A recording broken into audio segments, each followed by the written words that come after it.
काही नका करू वाद, एक एकाचे हृदयी गोडी साखरेच्या ठाई. देव देवामध्ये भेद मानतो. आपल्याला महत्वाची उदाहरणं अशी आहेत. जीव जीवामध्ये भेद मानतो. हा उंच आहे, तो नीच आहे, हा अमुक आहे, तो तमुक आहे. हे जीव जीवाचे काय झाले? भेद झाले. दुसरा जो भेद आहे हा जीव ईश्वराचा भेद आहे. मी आहे तो जीव आहे म्हणून याच्याकरता ईश्वरामध्ये भेद मानत असताना शांती ब्रह्म एकनाथ महाराज काशीला असणारी कावड भरलेली आहे गंगेच्या पाण्यानं आणि काशीवरून चालत निघालेले आहेत गंगेच्या पाण्याची कावड घेऊन. कारण काशीला गेलेल्या व्यक्तीनं गंगेचं पाणी रामेश्वराला घातल्याशिवाय काशीची यात्रा पूर्ण होत नाही. कावड घेऊन तर मुक्काम करत निघालेले आहेत. रामेश्वराचं मंदिर अगदी काही जवळ आलेलं आहे. वाळवंटामध्ये गाढव पाण्या वाचून तरफडतय, ओरडतय. सगळ्या कावडी गाढवाला बगल देऊन जात आहेत. शांती ब्रह्म एकनाथ महाराज त्या गाढवाजवळ उभा राहतायत, विचार करतायत आणि काशीचं आणलेलं गंगेचं पाणी गाढवाला पाजतायत. म्हणजे जीव ईश्वराचा भेद नाहीसा करतायत. जीव शिव दोन्ही रचिली अनंते, निरसोनी संदेह बुद्धी भेद. मी तू हा विचार विवेक शोधावा, मी तू पार जाऊ दे मी तू पार जाऊ दे.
आता आपण तीन सिद्धांत बाजूला ठेवू, मुख्य सिद्धांताकडे येऊ. कारण राहिलेल्या सिद्धांताचं चिंतन करण्याकरता आपल्याकडे फारसा वेळ नाही आहे. जीव जीवाचा भेद बाजूला गेला, जीव ईश्वराचा भेद बाजूला गेला, ईश्वर ईश्वराचा भेद बाजूला गेला, देव देवाचा भेद बाजूला गेला. आपल्या पुढे भेद शिल्लक राहिले ते म्हणजे दोन भेद. आणि हे दोन भेद सिद्ध करायचे आपल्याला. पहिला जो भेद आहे तो भेद असा आहे की आपण देव संतांमध्ये भेद करतो. देव संतांमध्ये भेद करतो. माझा एक प्रश्नाचं उत्तर आहे. सांगा, अखिल कोटी ब्रह्मांड नायक प्रभू पांडुरंग परमात्मा श्रेष्ठ आहेत का ज्ञानोबा श्रेष्ठ आहेत? अखिल कोटी ब्रह्मांड नायक प्रभू पांडुरंग परमात्मा श्रेष्ठ आहेत का तुकोबराया श्रेष्ठ आहेत? अखिल कोटी ब्रह्मांड नायक प्रभू पांडुरंग परमात्मा श्रेष्ठ आहेत का वामन भाऊ भगवान भाऊ श्रेष्ठ आहेत, स्वामी रघुराज महाराज श्रेष्ठ आहेत? सांगा, देव श्रेष्ठ आहे की संत श्रेष्ठ आहे? अभ्यासानं सांगायचं. कुणी सगळ्यांनी माहित काय आपलं मतदान वगैरे चाललेलं. सोप्या भाषेत आपण किती मान्यता आपल्यामध्ये किती आहे हे मला फक्त पाहायचंय की सांगा नेमकं पांडुरंग परमात्मा श्रेष्ठ आहेत का ज्ञानोबराय श्रेष्ठ आहेत? मग ते कसं काय ज्ञानोबरायच का श्रेष्ठ, पांडुरंग परमात्मा ज्ञानोबराय? अहो किती सोपं आहे. आपण ज्ञानोबरायला मोठं म्हणायला लागलो हे बरोबर आहे, मला ते सिद्ध करायचंय. पण अगोदर तिथं या ना. अवतार पांडुरंग नाव ठेविले ज्ञानी, आरती ज्ञान राजा महाकैवल्य तेजा सेविती साधू संत मनोविधिला माझा आरती ज्ञान राजा. आपण देवामध्ये आणि संतांमध्ये भेद मानतो हे खरं आहे. काय देवामध्ये आणि संतांमध्ये भेद मानतो नाही, सगळेच मानतात. उगत कुणीतरी ऐकलंय, आपण ऐकलंय म्हणून चाललंय आपलं की ज्ञानोबराय श्रेष्ठ आहे. अहो ज्ञानोबराय तेच आहेत. जो पांडुरंग तिथं उभा आहे ना त्यानंच आपेगावला अवतार घेतला आणि आळंदीला समाधी घेतली. तेच तुकोबर आहेत. कोण? हा म्हणे रामेश्वर भट्ट द्विजा तुकोबर आहे. आणि भगवान विष्णू म्हणजे पांडुरंग परमात्मा वेगळे नाही आहेत. मग तुकोपर्यंत दर्शन घेतल्यानंतर पांडुरंगाचं दर्शन घ्यायला जायचंय कशाला? ते पांडुरंग तेच आहेत ना, जायचंय कशाला तिकडं? पण अलीकडे समाजामध्ये अशी माणसं पाहायला मिळतात की बरीच लोक देवाला मोठं मानतात आणि संतांना छोट मानतात. छोट नाही, संतांना फक्त संत एवढंच मानतात.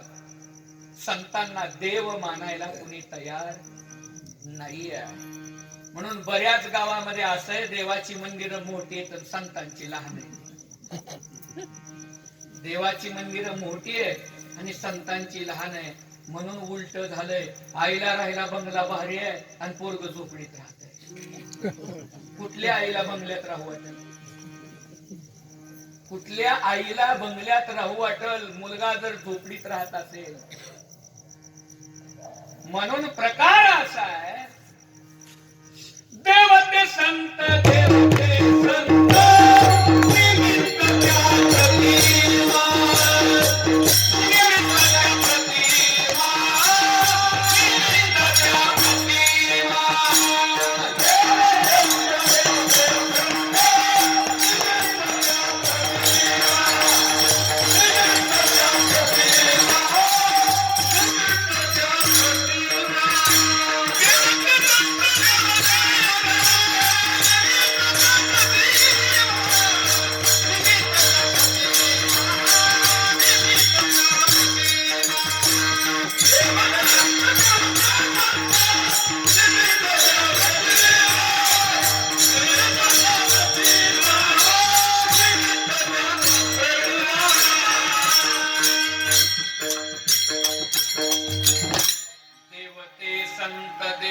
संत निमित्त त्या प्रतिमा. अहो देवच संत आहेत आणि संतच देव आहेत. भक्त देवाचे अंग, देव भक्ताचा संग. म्हणून देव आणि भक्त हे वेगळे नाही आहेत, पण आपण वेगळे मानले. देव आणि भक्त तुझा नाही विचार. धन्य पुण्य रूप कैसा झाला संसार. देव आणि भक्त हे वेगळे नाही आहेत, परंतु त्या काळामध्ये निळोबरेंच्या काळामध्ये निळोबरेंनी काय केलं माहिती आहे तुम्हाला? निळोबरेंनी आरती केली. आरती कोणाची आरती केली? निळोबरेंनी ज्ञानोबरेंची आरती केली. काय? ज्ञानोबरेंची आरती केली निळोबरेंनी. दुसरी आरती तुकोबरेंची केली निळोबरेंनी. प्रपंच रचना सर्व ही गोकुली आहे. अनुतापाचे ज्वाळे देह बुद्धी हवी. पुन्हा माझा प्रश्न आहे, आरती माणसाची करतात का? आरती संतांची करतात का? आरती देवाची करतात? प्रश्न आहे, आरती कोणाची करावी? जर थोडा वेळ विचार करा. इथे एक जण कोणीतरी आला, समोर आरती आहे आणि उभा राहिला आणि आरती करायला लागला, गुणगान गायला लागला, आपण काय म्हणू? येड लागलं का काय? हे काय देव फिव आहे का उभारलेला? लागला का आरती करायला? खरंय, आरती मानवाची करत नाही. आरतीच नव स्तुतीच करू नये. स्तुती मानवाची करू नये, वर्णावी ती थोडी का विठ्ठलाची. माणसाची आरती होत नाही. पुन्हा एकदा ऐका, संभ्रमात टाकतो आणखी. संतांची ही आरती होत नाही. मानवाची ही आरती होत नाही आणि संतांची ही आरती होत नाही. आरती देवाची होत असते. तुम्ही म्हणाल, महाराज जी आम्ही ज्ञानोबराची आरती म्हणतो, आम्ही तुकोबऱ्यांची आरती म्हणतो, आम्ही भगवान बाबांची आरती म्हणतो, वामन भाऊंची आरती म्हणतो, रघुराज महाराजांची आरती म्हणतो, मग ही आरती कशी काय आहे? आरती म्हणणाऱ्याला विचारणाऱ्यापेक्षा आरती ज्यानं लिहिली त्याला विचारा, तू कुणाची आरती केली? आरती ज्यानं लिहिली ना त्यांना जाऊन विचारा की बाबा तुम्ही आरती कुणाची केली? तुम्ही आरती ज्ञानोबरांची केली का? आरती तुकोबरांची केली का? आरती भगवान बाबांची, वामन भाऊची केली का? नाही. आरती तोच करतो की ज्याला यांच्यामध्ये देव दिसलाय. लक्षात ठेवा पुन्हा एकदा, कारण आरतीचं वर्णन ऐका. आरती कुणी केली? तुकिदा तुलनेशी ब्रह्म तुकाशी आले, मनोनी रामेश्वरी चरणी मस्तक ठेवले. यांच्यात देव दिसला म्हणून यांची आरती. आरती कुणाची? देवाची आहे. पण कुणी केली? ज्याला देव दिसला त्यानं. आम्हाला यांच्यात देवच दिसत नाही तर आम्ही काय आरती करणार? ज्यांना ज्ञानोबरात पांडुरंग दिसला त्या रामा जनार्दनांनी ज्ञानोबरांची आरती केली. ज्यांना भगवान बाबामध्ये देव दिसला त्यांनी भगवान बाबांची आरती केली. म्हणून आरती ही देवाची असते आणि आरती तोच करतो ज्यांना संतात देव दिसतो. म्हणून अशीच आरती निळोबरायांनी केली होती. ज्ञानोबरांची आणि तुकोबरांची. निळोबर आहे कोण? आपण ऐकलंय, आपल्याला माहिती आहे.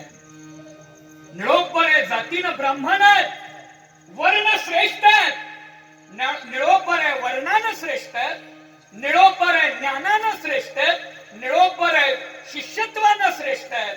निळोबर आहे भक्तीनं श्रेष्ठ आहेत. सगळ्याच बाजूनं श्रेष्ठ असणाऱ्या निळोबरायांनी संतांची ज्या वेळेस आरती केली त्यावेळेस त्या काळामधल्या, कारण पूर्वीच्या काळामध्ये कायदे होते. कायदे कशाला? धर्माला कायदे होते. त्याला धर्मपीठ असायचं. एखाद्यानं जर धर्मद्रोह केला तर त्याला त्या न्यायालयामध्ये खेचलं जायचं. जसं तुकोबरांना सुद्धा रामेश्वर भट्ट शास्त्रींनी धर्मपिता पुढे खेचलं होतं. जसं ज्ञानोबरांच्या आई वडिलांना ब्राह्मणांनी धर्मपुडाच्या पुढे खेचलं होतं, तसं निळोबरांना सुद्धा ब्राह्मणांनी आज खेचलेलं आहे. कुठं? धर्मपीठाच्या समोर. आज एखादा वक्ता या व्यासपीठावर येतो, काहीतरी संभ्रमित होण्यासारखं बोलतो, काहीतरी चुकीचे शब्द, चुकीच्या कथा सांगतो, पण आज कुण्याच कीर्तनकाराला खेचण्याकरता असं न्यायालय उपलब्ध नाही. याच दुर्दैव आहे. हे असलं पाहिजे न्यायालय. त्याला जाब विचारला पाहिजे या पवित्र गादीवर उभा राहून, तू असं बोललास का? कारण याला कोणी मालक नाही म्हणून ह्याच्यात सगळेच पळायला लागले. याला मालक नाही ना कोणी. पूर्वी मालक होते, आजही या गादीला मालक आहेत. या गादीला भगवान गडाचं अधिष्ठान आहे. या गादीचे मालक भगवान गडाचे अधिपती न्यायाचार्य नामदेव महाराज शास्त्री असतील, नारायण गडाचे महाराज असतील. म्हणजे त्या गडाच्या अधिष्ठानाखाली जी देवस्थानं चालतात त्याला मालक आहे, त्याला शिष्यत्व आहे. म्हणून संप्रदायाला मालक असणं फार गरजेचं आहे. मालक नसणारी सगळीच गोष्ट जगात वाईट होते. बाकी जास्त आता बोलत नाही. म्हणून निळोपरायांना विचारलं, काय तुमचा अधिकार? तुमचा जाऊ द्या.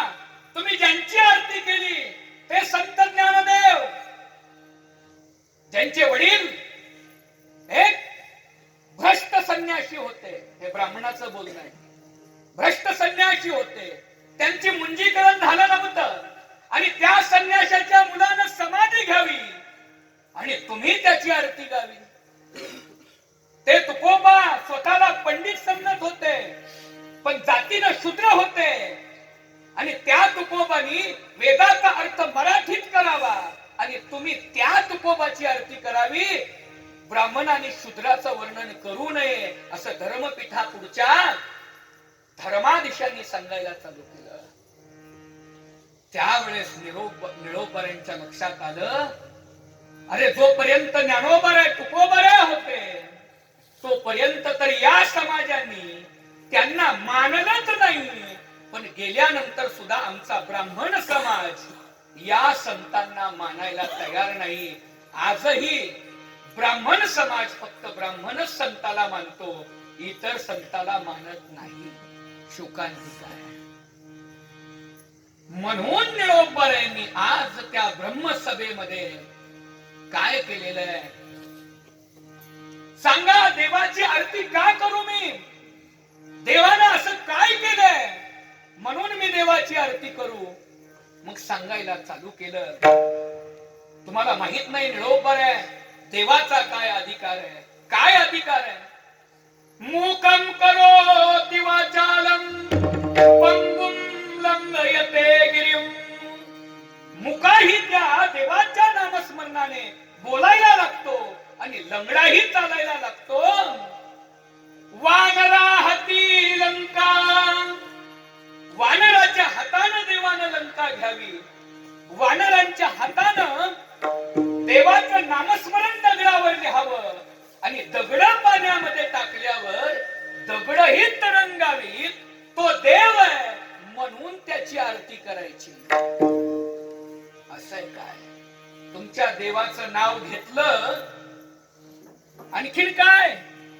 तुम्हाला माहित नाही का, ज्या रामचंद्र प्रभूंच्या पदस्पर्शानं शिळा होती, काय झाली? अहिल्या किंवा स्त्री झाली. शिळा होती पण काय झाली? स्त्री झाली. कशानं? रामचंद्र प्रभूंच्या पदस्पर्शानं. म्हणून ते देव आहेत आणि म्हणून त्यांची आरती करायची. मग निळोबऱ्यांना ब्राह्मणांनी पुराण सांगायला चालू केल्यानंतर निळोबरे सुद्धा काही सामान्य वस्तादाचे पठ्ठे नव्हते. ज्यांनी आपला वस्ताद वैकुंठातून माघारी बोलवला होता दीक्षा द्यायला, मग त्यांनी लंगोट गुंडळली आपली आणि ब्राह्मणाला सांगायला चालू केलं, तुम्ही सांगताय ना तुमच्या देवानं सागरावर शिळा तारल्या, शिळेची असणारी मुलगी केली. पण मी आज सांगतोय तुमच्या देवानं वानराच्या हातानं लंका जिंकवली असेल, पण मी आज ज्यांची आरती करतोय त्यांच्याविषयी बोलतोय की माझा सुद्धा संदेह म्हणजे माझाही संशय संपलेला आहे. अहो तुमचाच काय, त्या धर्मपिताच्या धर्माधीशाचाही संशय. त्या काळामध्येही असंच घडलं. आई वडिलांनी देहांत प्रायचित्त घेतलं. ज्ञानोबराय, निवृत्ती दादा, सोपान काका, मुक्ताबाई आदी भावंड आई वडिलांच्या जाण्यानंतर पैठणच्या धर्मपीठापुढे आली आणि धर्माधीशांना न्याय मागू लागली. धर्माधिष्ठान माईबाप या संन्याशांच्या मुलांना तुम्ही आता शुद्धीपत्र द्यावं. तुमच्या म्हणण्यानुसार आमच्या आई बाबांनी देहांत प्रायश्चित्त घेतलं. आणि मग त्यावेळेस ब्रह्मज्ञान बोलायला लागली ही दोन्ही भावंड, चारी भावंड. सांगू लागली, एक हरी आत्मा जीव शिव सम, वाया तू दुर्गमान घाली मन. ज्ञानोबारांनी सांगावं. तिथूनच जवळून ज्ञान्या नावाचा रेडा, जो पकालीचं पाणी वाहणार आहे, तो तिथून जायला निघालेला होता. ब्राह्मणाने बोलावं, अरे ज्ञान्या, त्या रेड्याचंही नाव ज्ञान्या आहे, त्या रेड्याचंही नाव ज्ञान्या आहे. मग तुझ्यात आणि याच्यात आत्मा एकच आहे का? हो, त्याच्यामध्ये सुद्धा तोच आत्मा आहे जो माझ्यामध्ये आहे. मग तू वेद बोलतोस, हा रेडा वेद बोलेल का? का नाही? श्री गुरूंची कृपा झाली तर रेडा ही वेद बोलणारच. रेड्याला समोर बोलवलं, रेड्याच्या मस्तकावर हात ठेवला, श्री गुरु निवृत्ती दादांचा अनुग्रह घेतला आणि ज्ञानोबराया वेदाच्या ऋचा बोलू लागले. आणि रेड्यानंही माग काय करावं तर वेदाच्या ऋचा बोलवाव्यात, बोलाव्यात. रेड्या मुखी वेद बोलविला,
रेड्याच्या मुखातून वेद बोलवला आणि द्विज जनांचा गर्व हरण केला.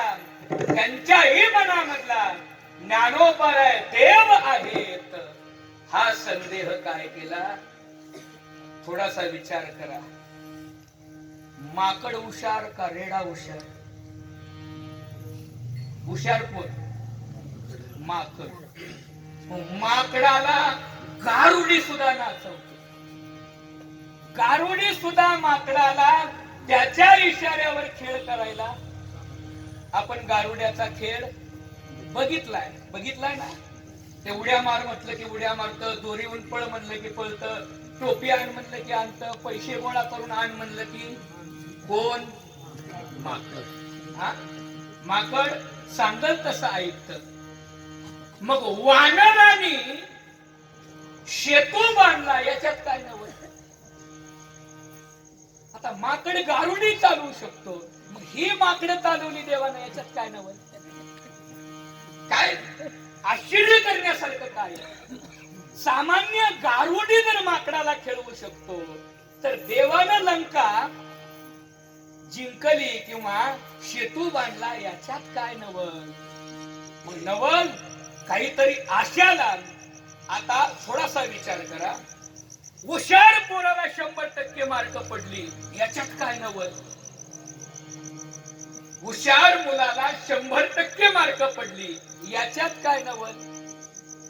जे पास व्हायची सुद्धा शक्यता नव्हती त्याला 60%, हे नवल.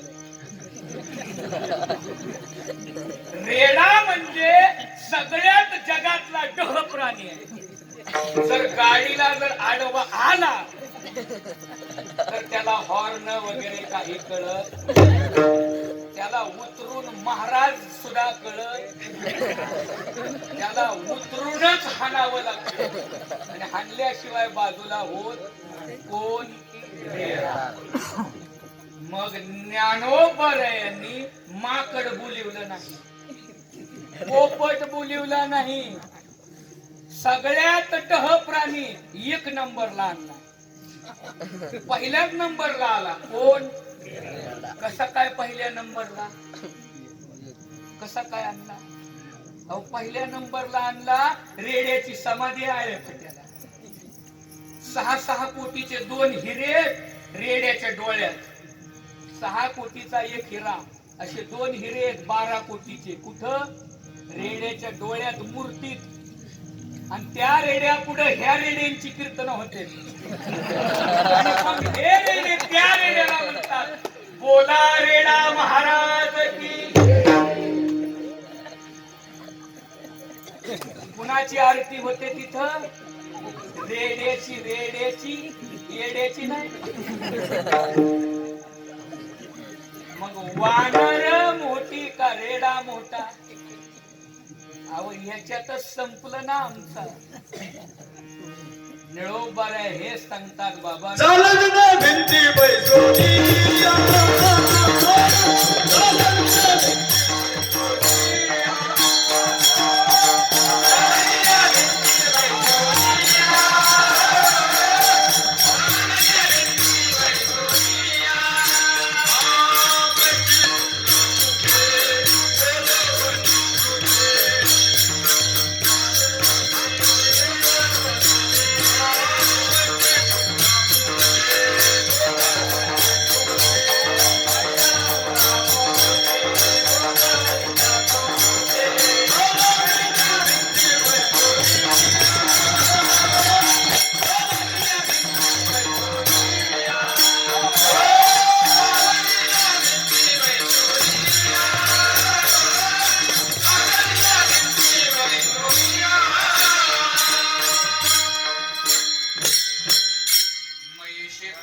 मुखे बोलविणे श्रुती चालविणे भिंती बैसोनिया.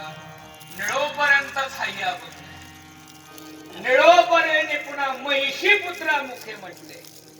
कारण निळोबारेला माहिती होतं कलियुगातली लोक जर म्हणाले ज्ञानोबारेने रेडा बोलवला तर लोक तर्क काढतील, रेडे नावाचा माणूस बोलवला.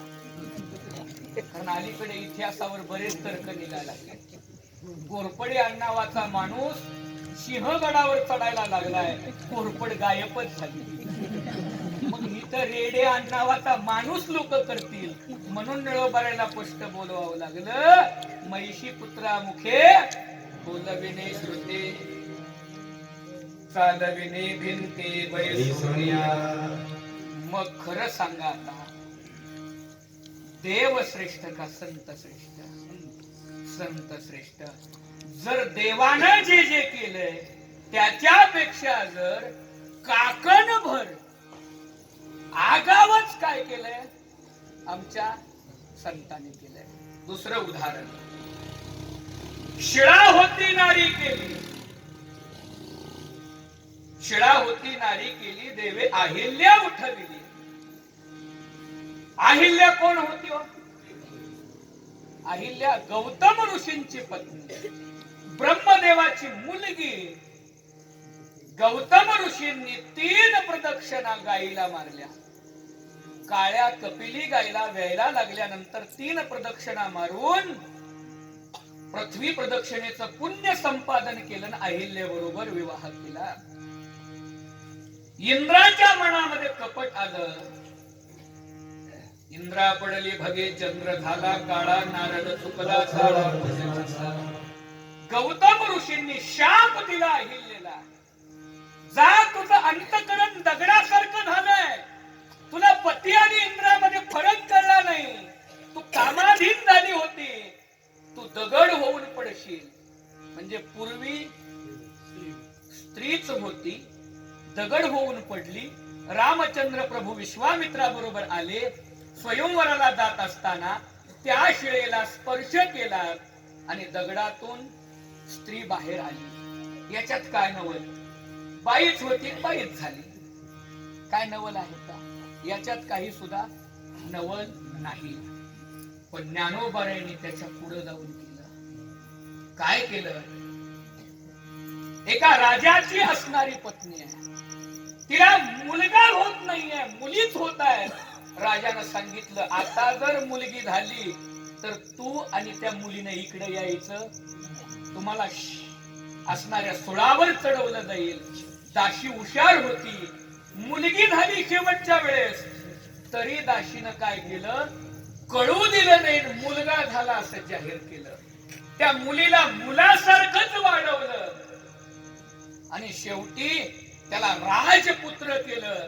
आणि एका योग्य वयामध्ये आल्यानंतर त्या राजपुत्राचा स्वयंवर ठरला, लग्न ठरलं, लग्नही झालं. आणि त्या दिवशी रात्रीच्या वेळी त्या राजपुत्राला आता वाटू लागलं, जिच्या बरोबर लग्न झालंय तीही स्त्री आहे आणि मीही स्त्री आहे. जर हिला कळलं मी स्त्री आहे तर आता माझं काही खरं. निघाले ते राजपुत्र, ती राजस्त्री निघाली. का आता आपल्याला संपवायचंय आपलं जीवन, कारण आपली आई मरणार. आपल्या वडिलांना समजलं की, म्हणून निघाली. आत्महत्या करण्याकरता वनामध्ये गेली. आणि तिकडून निवृत्ती दादा, ज्ञानदेव, सोपान काका, मुक्ताबाई हे निघालेले आहेत. त्या मुलीनं पाहिलं, अरे मरण्या अगोदर संतांचं दर्शन घ्यावं. धावत गेली आणि ज्ञानोबरांच्या चरणावर दंडवत घातला. दंडवत घातल्याबरोबर ज्ञानोबराय म्हटले, उठ बाळा. रडायला लागली. ज्ञानोबराया, मी मुलगा नाही, मुलगी आहे. नाही नाही नाही नाही, माझ्या मुखातून गेलेला शब्द हा कधीच खोटा होऊ शकत नाही. जा.